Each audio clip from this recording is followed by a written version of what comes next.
Hey, what's going on, guys? Garden Shed here, and welcome. So we are off to Lincoln Bike Show.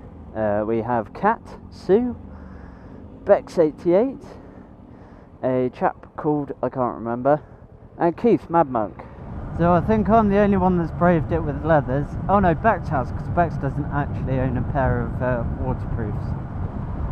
So yeah, hopefully all will be okay. So hopefully it doesn't rain, because if it does, I may get a little wet. I love watching Keith's bike work, it's amazing. Little tripod. Oh, and we're going on Cat's decent road. I like this road that Cat keeps taking us on. It's an absolute cracker. Keith's rear lights, they're like fog lights, they're really hypnotic. This is the road from the first Epcot. Oh, what a brilliant bit of road.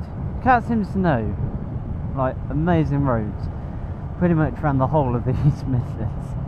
And when you just have a nice bit of road, it's just so easy to eat up the miles. I think we've done 11 miles, 13 miles. It just feels like nothing. I don't know why Katie seems to have lost some of her engine braking. I don't know if that's sort of a normal thing with bikes once they're sort of wearing in and stuff like that. Just don't sneeze, it gets messy. Go on, Keith. Go on. I don't want to get my feet down. Yes! Yeah, thinking of bikes, I've been watching the Isle of Man TT. It's a bit of a shame this year because of all the rain and stuff. But, interesting question that they kept raising is, do you think Guy Martin will do another TT? Now, I know he joined it to sort of win a TT, and the bike wasn't there yet. And I read something about it. He said, my English isn't very good. What's the word for when you can't say anything? Basically meaning somewhere in his Honda contract he's not basically allowed to say that the bike was a piece of shit or anything like that. Which I think is stupid.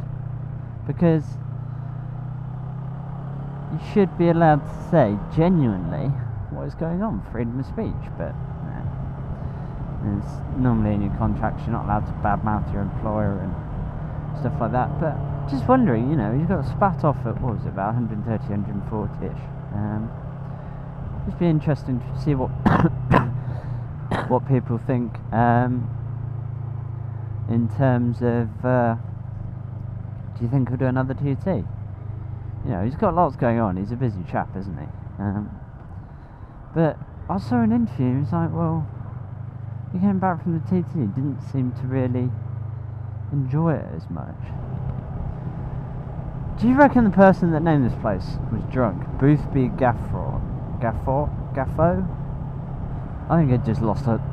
It was in the planage of naming the place, and I think he probably had his front few teeth punched out in the just before he said the name for the first time. Boothby Gaffo. Yeah, that's weird.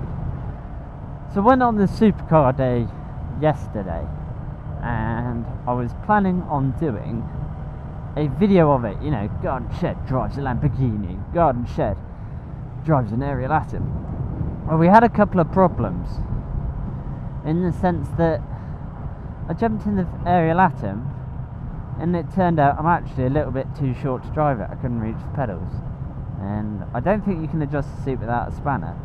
So I tried to drive it, but if I had my foot on the accelerator, because it was such a stretch, I couldn't reach the clutch.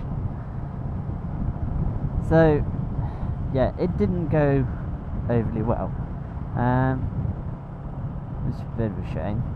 So that slightly ruined that for me. But Lamborghini was alright. I was going to use the footage from that, but the problem with the Lamborghini footage is the front camera wasn't working, neither was the speedo or telemetry or something. And that really ruined it for me, because I was really looking forward to it. And at no point at booking they said, oh, you know, if you're a little bit short, you may have problems reaching the pedals. Genuinely, like, to press the accelerator, I had to sort of push my right hip forward, and I was literally on the very edge of my toes trying to press the accelerator.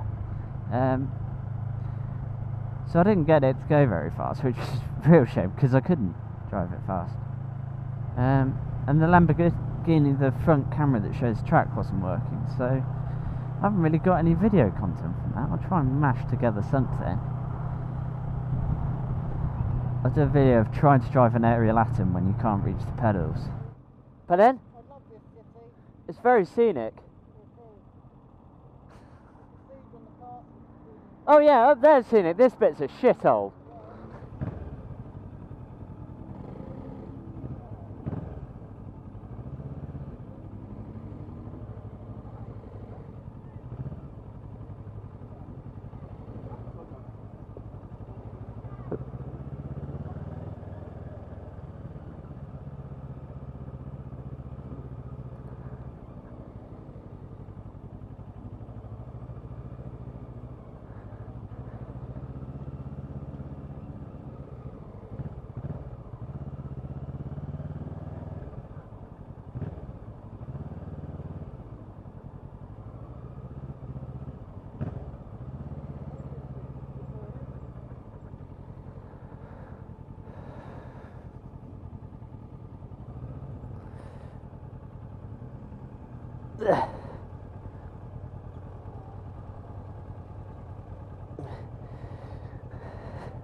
Well, I've lost everyone. Sense of direction didn't fail me.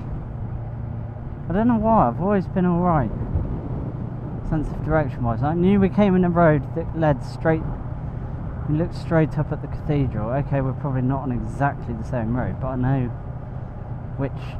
I don't know like north, south, east or west, but I do know which direction I came from in terms of buildings and stuff like that. So, sort of just wing it.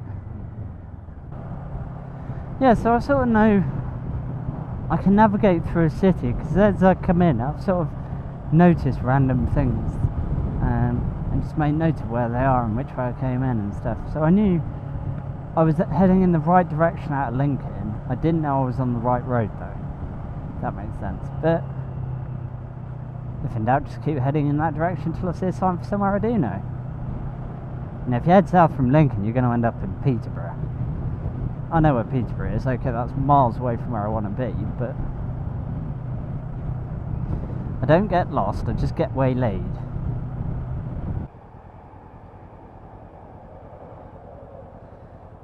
That is disgusting. Did you see that man's belly? That was horrific. It was probably dangling below his seat. Watch this chap's belly if you see it. It's properly like below his knees. That is horrible.